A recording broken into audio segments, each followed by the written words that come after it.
एक छोटे से गांव में अनिल नाम का एक बहुत ही सीधा साधा और ईमानदार किसान पत्नी काजल के साथ रहता था। अनिल बहुत ही गरीब था। दिन रात मेहनत और लगन से काम करता था। इतनी मेहनत के बाद भी अनिल गरीब ही था। वो कभी जमींदारों के यहाँ मेहनत मजदूरी करता तो कभी खेतों में काम करता था ताकि उसके घर का खर्चा अच्छे से चल सके। जैसे जैसे समय बीत रहा था उसकी गरीबी और भी बढ़ रही थी। एक दिन अनिल अपनी पत्नी से बोला, काजल, मुझे कहीं बाहर शहर में जाकर काम करना चाहिए। इतनी मेहनत के बाद भी हम गरीब ही हैं। दूर शहर में मेहनत कम करनी पड़ती है और पैसे भी ज्यादा मिलते हैं। इसलिए मैंने अब सोच लिया है कि अब मैं किसी बड़े शहर में जाकर ही काम करूंगा। अगर आप किसी दूसरे शहर में काम करने चले जाएंगे तो मैं घर में अकेली कैसे रहूंगी? मैं नहीं चाहती कि आप किसी दूसरे शहर जाकर काम करिए। मुझे ज्यादा पैसों का लालच नहीं है। आप जितना कमा कर लाते हो मैं उतने में ही खुश हूँ। मैं कम पैसे में भी गुजारा कर लूंगी। बस आप कहीं दूर मत जाइए, मेरे लिए बस यही ज्यादा है। मैं जानता हूँ काजल, तुमने तो हमेशा दुख तकलीफ में मेरा साथ ही दिया है। अब मुझसे हमारी गरीबी देखी नहीं जाती। अब मुझे 1-2 साल के लिए कहीं दूर शहर में काम करने जाना ही होगा, तभी हमारी गरीबी दूर हो सकती है। नहीं तो ऐसे ही हम एक एक पैसे के लिए तरसते रहेंगे। शहर में बहुत काम है। अगर मुझे वहाँ काम मिल गया तो हमारे दिन बदल जाएंगे और सब ठीक हो जाएगा काजल।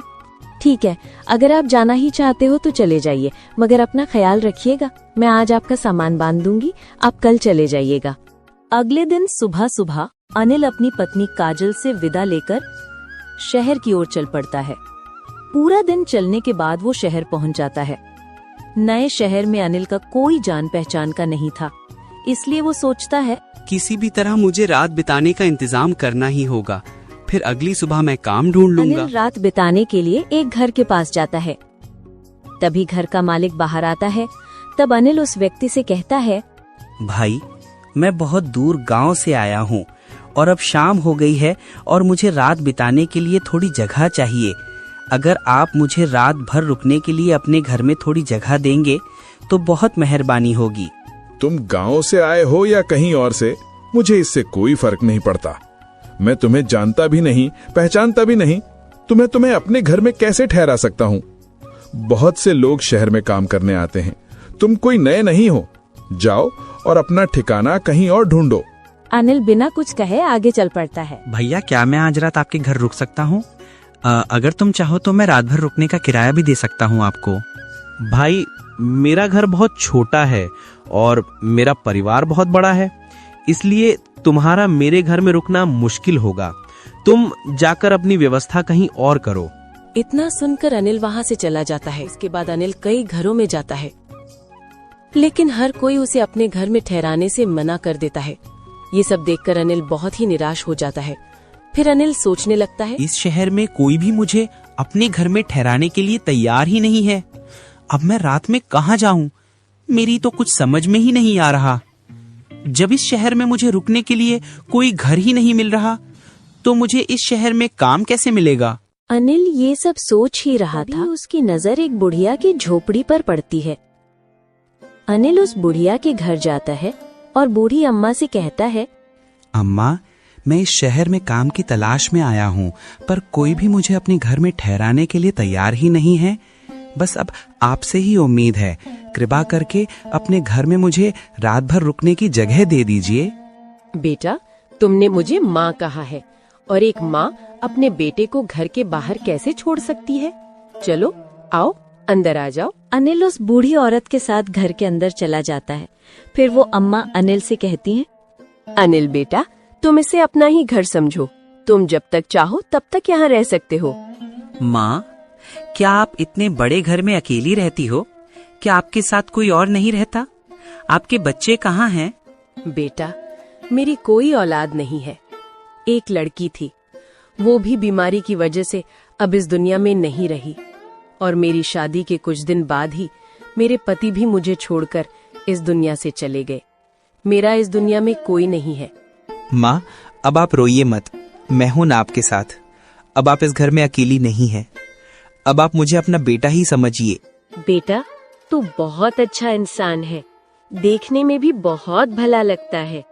इस शहर में बहुत होशियारी से रहना, क्योंकि यहाँ बहुत ठग रहते हैं। वो नए आदमी को देखकर उसे ठग लेते हैं बेटा। माँ, मैं ध्यान रखूंगा, आप परेशान मत होइए माँ। अगले दिन अनिल काम की तलाश में निकल जाता है। जल्दी ही उसे एक सेठ की राशन के दुकान पर काम मिल जाता है। अनिल कभी भी सेठ के किसी काम से इनकार नहीं करता और हर काम को बहुत अच्छी तरह और ध्यान से करता था। अनिल के काम के प्रति मेहनत और लगन को देखकर सेठ अनिल से बहुत खुश थे, इसलिए वे अनिल की पगार भी बढ़ा देता है। अनिल अपनी कमाई से सिर्फ उतना ही खर्च करता था जितनी उसकी जरूरत हो और बाकी के पैसे एक छोटी सी थैली में जोड़ता रहता था। एक दिन अनिल सोचता है, जब मैं 1000 रुपए जमा कर लूंगा, उसके बाद अपने बीवी बच्चों के पास वापस लौट जाऊंगा, फिर गांव में कोई अच्छा सा कारोबार करूंगा। अनिल कई साल कड़ी मेहनत करता है और वो 1000 रुपया जमा कर लेता है। एक गरीब आदमी के लिए 1000 रुपया बहुत बड़ी रकम थी, इसलिए अनिल बूढ़ी अम्मा से कहता है, माँ, अब मेरे पास 1000 रुपए हो गए हैं। मुझे इस बात की चिंता हो रही है, अगर किसी कारण ये रुपए कहीं खो गए या फिर किसी ने छीन लिए तो बड़ा ही अनर्थ हो जाएगा। इसलिए इतने बड़े रकम को अपने साथ घूमना तो बेवकूफ़ी होगी और इस घर में पैसे छुपाकर रखना भी सही नहीं है। क्या पता मुझे कोई पैसा छुपाता हुआ देख ले और बाद में पैसे चुरा कर ले जाए, तो फिर मुझे खाली हाथ ही घर लौटना पड़ेगा। आजकल किसी पर भी भरोसा नहीं किया जा सकता। बहुत ही बदमाश और बुरे लोग रहते हैं इस शहर में, इसीलिए अब मुझे अपने घर चले जाना चाहिए।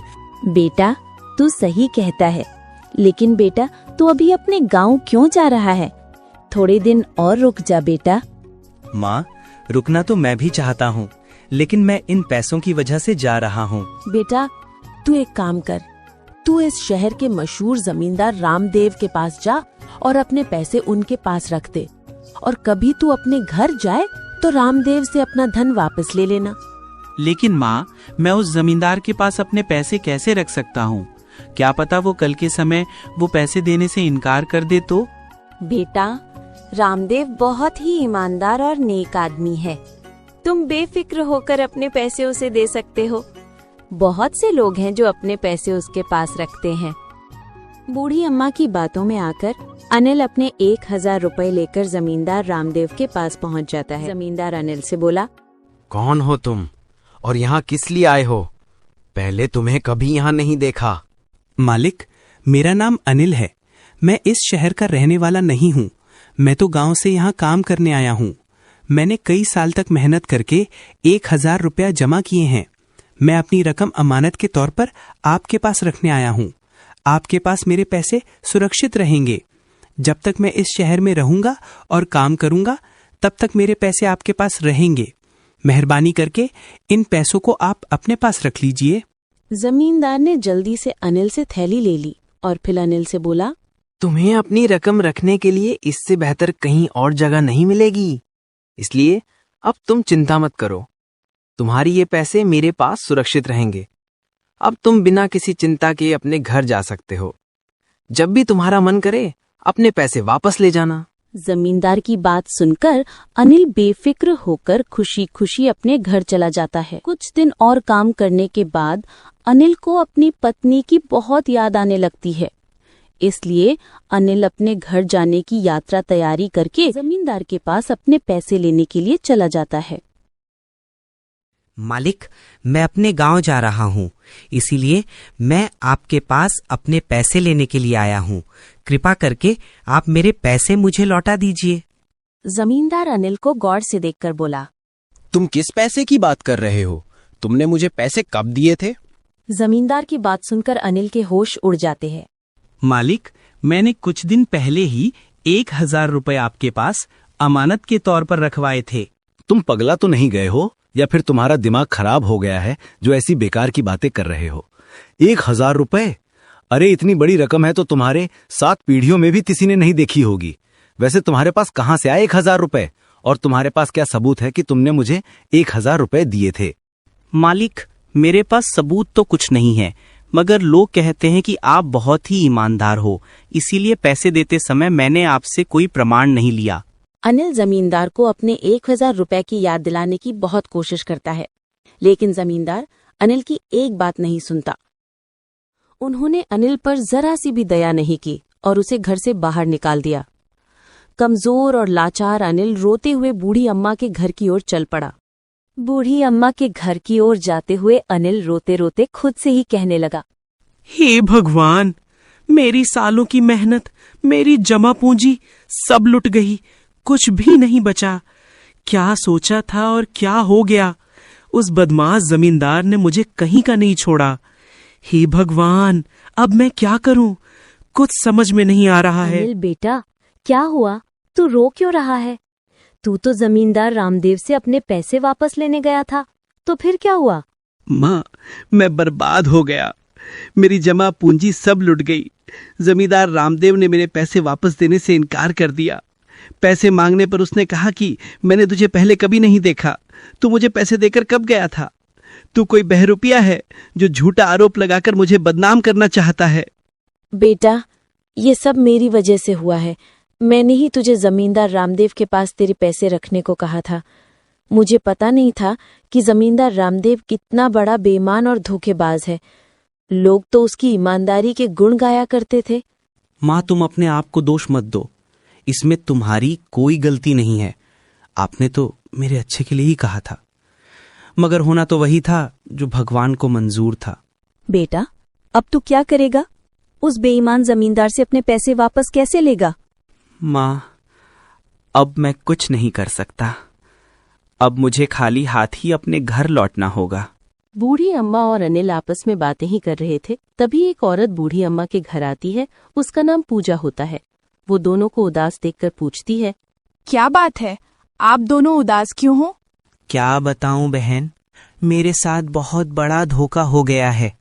मैंने कई साल दिन रात मेहनत करके 1000 रुपए जमा किए थे।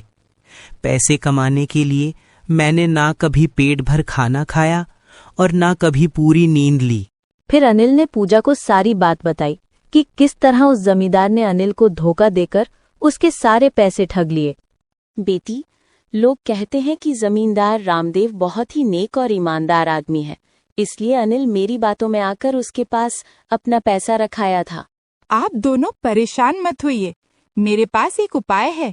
अगर ये उपाय काम कर गया तो उस जमींदार की अकल ठिकाने लग जाएगी और आपके पैसे भी आपको मिल जाएंगे।